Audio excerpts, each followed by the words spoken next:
తెలంగాణలో తక్కువ ఫీజులతో high quality results ఇస్తున్న ఏకైక సంస్థ తిరుమల్ ఐఏఎస్ ఇన్స్టిట్యూట్. సమకాలీన రాజకీయాల్లో చూడని రాద్ధాంతం ఏపీ రాజకీయాల్లో జరుగుతోంది. జగన్ అసెంబ్లీకి హాజరుపై దుమారమే రేగుతోంది.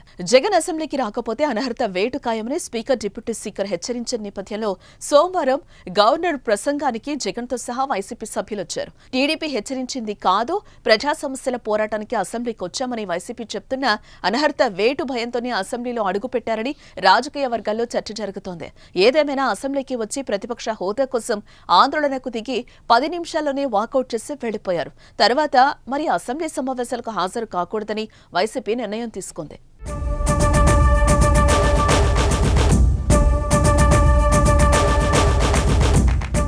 అయితే జగన్కు అసెంబ్లీ అధికారులు గట్టిగా జలకిచ్చారు.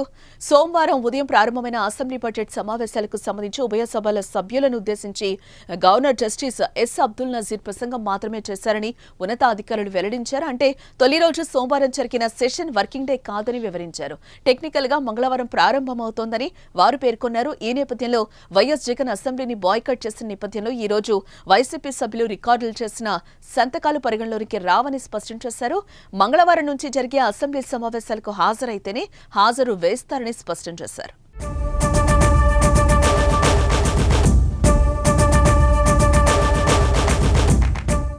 ప్రతిపక్ష హోదా ఇస్తేనే అసెంబ్లీకి వస్తారని జగన్ పట్టుపడుతున్నారు. దానికోసం న్యాయ పోరాటం కూడా చేస్తున్నారు. అయితే కూటమి ప్రభుత్వం మాత్రం జగన్ పార్టీకి కేవలం 11 స్థానాలు మాత్రమే వచ్చాయని, నిబంధనల ప్రకారం ప్రతిపక్ష హోదా రాదని చెప్తున్నారు.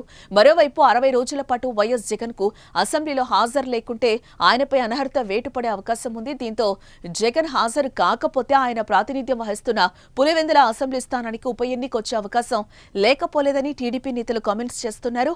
మరి నిన్నటి నుంచి అధికారుల లెక్కల్లో లేదంటున్న నేపథ్యంలో జగన్ మరి అసెంబ్లీకి వస్తారా రారా అన్నదే ఆసక్తి రేపుతోంది.